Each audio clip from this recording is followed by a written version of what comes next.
స్వచ్ఛత అంటే నందిని. నందిని పాలు మరియు పెరుగు. అందరికీ నమస్కారం. నా పేరు మాధురి. మీరు చూస్తుంది సుమన్ టీవీ నెట్వర్క్. మనలో చాలామందికి చాలా సందేహాలు వస్తూ ఉంటాయి కదండి.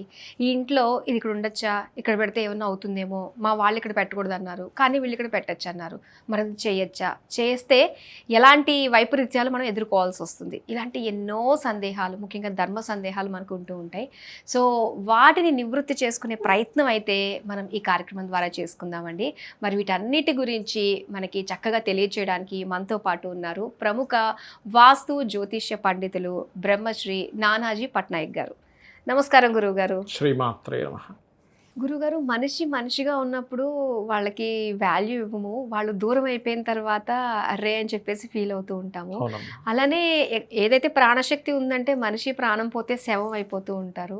సో వాళ్ళని చూడడానికి కూడా చాలామంది నెగిటివ్, వద్దు ఇలాంటి రోజులు వెళ్ళకూడదు, కొత్తగా పెళ్ళైనప్పుడు వెళ్ళకూడదు, ఇలాంటివి చాలా రకాలుగా చెప్తూ ఉంటారు గురువుగారు.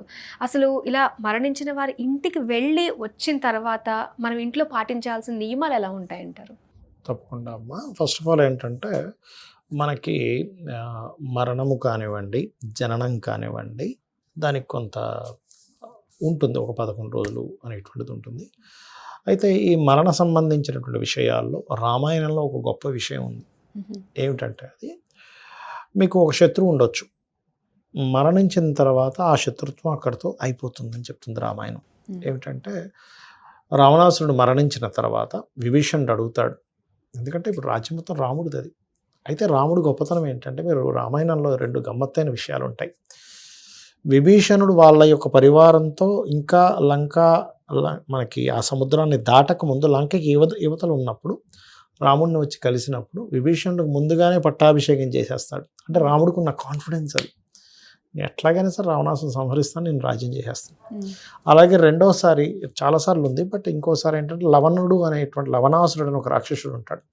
లవణాసురుడు అనేటువంటి రాక్షసుడిని సంహరించమని శత్రుఘ్నుడికి చెప్పినప్పుడు ముందు శత్రుఘ్నుడికి ఆ యొక్క లవణాసురుడు వెళ్తున్నటువంటి రాజ్యానికి రాజుని చేసేసి అప్పుడు యుద్ధం చేసి ఈ శత్రుఘ్నుడి చేతే లవణాసుని చంపించేస్తాడు. అంటే ఏమిటంటే రాముడికి ఉండే కాన్ఫిడెంట్ లెవెల్స్ కానీ డౌన్ టు ఎర్త్ కానీ ఎవరికి ఉండవు. ఈ విషయం నేను ఎందుకు చెప్తున్నా అంటే, రాముడు ఒక విషయం చెప్తాడు అందులో. ఈ యొక్క విభీషణుడు వచ్చి అడుగుతాడు, రామ మరి ఇట్లా చనిపోయారు కదా, ఇవన్నీ అంత్యక్రియలు అంటే, అప్పుడు రాముడు చెప్తాడు, బ్రతుకున్నంతసేపు ఏ శత్రుత్వం ఉన్నా చనిపోయిన తర్వాత శత్రుత్వం అనేటువంటిది ఇంక ఉండకూడదు. చాలామందికి ఈ విషయం తెలియాలి. ఎందుకంటే అమ్మ, బతికున్నప్పుడు ఏవో శత్రుత్వాలు ఉంటాయి, డబ్బులు తీసుకున్నారనో, సంథింగ్ ఏదో ఒక మాట అన్నారనో, అవమానించారనో. ఒక్కసారి మరణించిన తర్వాత ఇంకా శత్రుత్వాలు ఏవి పెట్టుకోకూడదని మనకు రామాయణం చెబుతుంది. కాబట్టి ఫస్ట్ నియమాలు ఏం పాటించాలి అంటే, చాలామంది ఏమనుకుంటారు, వెళ్ళొచ్చిన తర్వాత స్నానం చేయాలి, ఇవన్నీ ఉంటాయి, ఉండవని కాదు. కానీ మొట్టమొదటిగా మన శాస్త్రం చెప్తుంది ఏమిటంటే, వాళ్ళు బాధల్లో ఉంటారు కాబట్టి నువ్వేం హెల్ప్ చేయగలవు, వాళ్ళకి డబ్బులు లేవు, ఏమైనా డబ్బులు ఇవ్వగలవా, లేకపోతే వాళ్ళకి ఏదైనా మారల్ హెల్ప్ ఏమైనా చేయగలవా, నీకు డబ్బులు కూడా లేవు, మారల్గా నువ్వేమైనా సపోర్టివ్గా మాట్లాడగలవా. ఇంకా శాస్త్రం ఏం చెప్తుందంటే, వాళ్ళని ఇంట్లో వండుకోకుండా మనమే చుట్టూ ఉండేటువంటి చుట్టాలు వాళ్ళకి మాట్లాడుకొని మనం టిఫిన్ పంపిద్దాము పొద్దున్నే, లేకపోతే మనం ఫుడ్ పంపిద్దాము అని చెప్పి వాళ్ళకి చేయగలగాలి. అది చాలా చాలా గొప్ప అంశంగా చెప్పింది శాస్త్రంలో. ఎందుకంటే ఒక మనిషి మరణించిన తర్వాత 2 గడియల సమయంలో ఆ యొక్క యమబట్టలు తీసుకొని వెళ్ళి మళ్ళీ వెంటనే తీసుకొచ్చి ఆ ఇంట్లో వదిలేస్తారు. మీకు ఆ నలుగురు సినిమా చూసారా? ఆ నలుగురిలో ఆ రాజేంద్ర ప్రసాద్ పాప అందరితో మాట్లాడదామని చూస్తారు. ఆ యొక్క ఘట్టం చాలా స్పష్టంగా ఆ యొక్క గరుడ పురాణంలో ఉంది, మీరు చదవచ్చు కావాలంటే. ప్రతి మనిషి చనిపోగానే ఇంత ఇంత సైజు అవుతాడు అమ్మ ఆత్మ, ఇంత సైజు, ఒక వెలుగులాగా ఇంత సైజు ఉంటుంది. అది ఇంట్లో ప్రతి ఒక్కరితో మాట్లాడదామని ప్రయత్నం చేస్తూ ఉంటుంది. వాళ్ళ కొడుకు, కూతురు, తల్లి, అంటే ఎవరుంటే వాళ్ళు, తమ్ముడితో, బావమరితో, అరే నేను మాట్లాడరా వాళ్ళకేం వినబడదు. ఇప్పుడు మనం చుట్టూ మనం 4 ఉన్నాం అనుకున్నాం, ఇక్కడ కెమెరామ్యాన్, అబ్బాయి, కానీ ఇక్కడ ఇంకో ఆత్మ తిరుగుతుంది, మనకు తెలియదు. అలాగే ఆ ఇంట్లో తిరుగుతూ మాట్లాడదామని ప్రయత్నం చేస్తూ ఉంటుంది. అది 11 రోజులు అక్కడే ఉంటుంది. అందుకని మనకి శాస్త్రాలు ఏం చెప్తారు, సరే వాడు ఎంత దుర్మార్గుడు కావచ్చు, ఎంత పిచ్చి పనులు చేసి ఉండొచ్చు, చనిపోయాడు అన్నాక ఇంకా ఆ వ్యక్తి గురించి చెడు మాట్లాడకూడదని చెప్తుంది. చనిపోయిన ఇంటికి నువ్వు వెళ్ళి ఏదైనా సపోర్ట్ చేయాలని చెప్తుంది. చాలామంది తెలియక అంటే ఇప్పుడు ఇందాక మీరు అన్నారు ఒక మాట, పెళ్ళి అయిన తర్వాత వెళ్ళకూడదు, ఇట్లాంటివి కొన్ని ఉన్నాయి. కానీ తప్పనిసరి అయితే వెళ్ళాల్సి వస్తుంది, తప్పులేదు. కానీ పెళ్ళైన జంటను మాత్రం పంపించారు. ఎందుకంటే మైల అంటారు దాన్ని. పురిటి మైల ఉంటుంది, తర్వాత ఉంటుంది. ఆ మైల సమయంలో ఆ 11 రోజులు టెంపుల్ కూడా వెళ్ళరు. 11 రోజుల తర్వాత వెళ్తారు మళ్ళీ. చాలామంది తెలియక 11 రోజుల తర్వాత కూడా వెళ్ళరు టెంపుల్గా, తప్పు. మళ్ళీ 11 రోజులు ఇంట్లో పెట్టేటువంటి దీపం పెడుతూ దాని తర్వాత దేవుడికి దీపం పెట్టాలి. చాలామంది తెలియక సంవత్సరం పొడుగునా పెట్టరు, అది పెద్ద మిస్టేక్ అది. అందుకే 11 రోజులు టెంపుల్లోకి వెళ్ళి నిద్రపోమంటారు. ఎందుకు ఆ రోజు నుంచి టెంపుల్కి వెళ్ళొచ్చని అర్థం. అయితే మన వాళ్ళు ఎంత హైజెనిక్గా ఎంత ఆలోచించారో, ఎంత సైంటిఫిక్గా ఆలోచించారో అనిపిస్తుంటుంది. ఆ ఇంటికి వెళ్ళినటువంటి వ్యక్తి ఖచ్చితంగా ఇంటికి వచ్చి స్నానం చేస్తాడు. ఎందుకు అంటే మన వాళ్ళు అప్పుడే కొన్ని లక్షల సంవత్సరాల క్రితమే ఈ యొక్క సిస్టమ్ అనేటువంటిది ఉందంటే, ఒక మనిషి చనిపోయిన తర్వాత అక్కడ ఉండేటువంటి బ్యాక్టీరియా ఎలా ఫామ్ అవుతుంది, అది ఏ రకంగా మనకు వస్తుంది అనేటువంటి దాంతో వెరీ క్లియర్గా, అది కేవలం బాహ్యంగానే కాకుండా 11 days దానికంటూ ఒక అంటు, అంటే ఇన్ని రోజులు టైం పడుతుంది అది తొలగిపోవడానికి అనేటువంటి ఒక సిస్టమ్ ఉంది ఆ రకంగా. అట్లాగే మరొకటి ఏంటంటే, ఇంటికి వచ్చిన తర్వాత కూడా ఆ వ్యక్తి గురించి అసలు అక్కడ మాట్లాడుకోలేదు, ఇంటికి వచ్చిన తర్వాత కూడా చెడు మాట్లాడకూడదు. మొట్టమొదటిగా మీరు తెలుసుకోవాల్సింది ఏంటంటే, చనిపోయిన ఇంటికి వెళ్ళి వచ్చిన వ్యక్తి ఆ వ్యక్తి గురించి 1% కూడా చెడు మాట్లాడకూడదు. వీలైతే మంచి మాట్లాడాలి, లేకపోతే గమనుండు, సైలెంట్ కూర్చో, ఏం మాట్లాడు. అది ముఖ్యంగా ప్రధానం. ఇంకోటి, నువ్వు హెల్ప్ చేయగలగాలి. ఇందులో కొడుకులు ఖచ్చితంగా, ఇప్పుడు మరణించిన వ్యక్తి యొక్క కొడుకులు ఖచ్చితంగా శవాన్ని మొయ్యాలట. ఒక్కసారైనా మొయ్యాలి కనీసం. అది చాలా ముఖ్యమైన అంశంగా చెప్పారు శాస్త్రంలో. అలా కాదండి ఇంక బయట వాళ్ళు కూడా మొయ్యొచ్చా అంటే చాలా పుణ్యంగా చెప్పారు. అసలు మీరు గరుడ పురాణం కనుక చదివితే అందులో అనాథ శవానికి గనక మీరు అంత్యక్రియలు చేయగలిగితే 1000 అశ్వమేధ యాగాలు చేసిన పుణ్యం వస్తుంది అని చెప్తుంది శాస్త్రం. అందుకే చూడండి, శవాన్ని ఏం చేస్తారు, ఉత్తరం వైపు తల, దక్షిణ వైపు కాళ్ళు పెడతారు.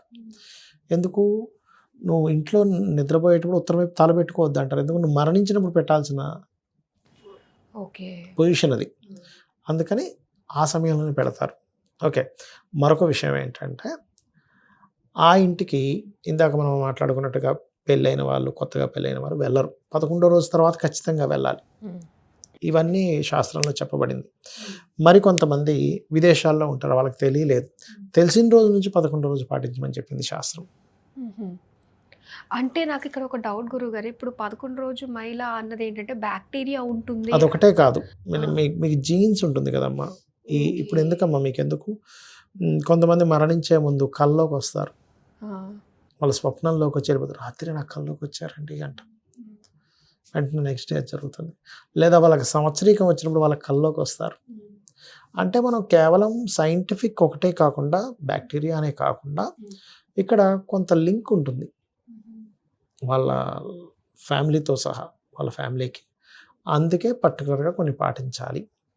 ఓకే, ఆ రకంగా ఏంటంటే ముఖ్యంగా మీరు చెడు మాట్లాడకపోవడము, ఆ ఇంట్లో వీలైనంత మటుకు సహాయం చేయడం, ఇంటికి వచ్చిన తర్వాత తలస్నానం చేయడము, ఆ బట్టలు వదిలేస్తారు, అంటే వదిలేనప్పుడు బయటపడేయడం కాదు, ఇప్పేసి మార్చేసుకుంటారు బట్టలు. చాలామంది తెలియక అదే బట్టలు ఇప్పేసి మళ్ళీ స్నానం చేసి అదే బట్టలు వేసుకుంటారు.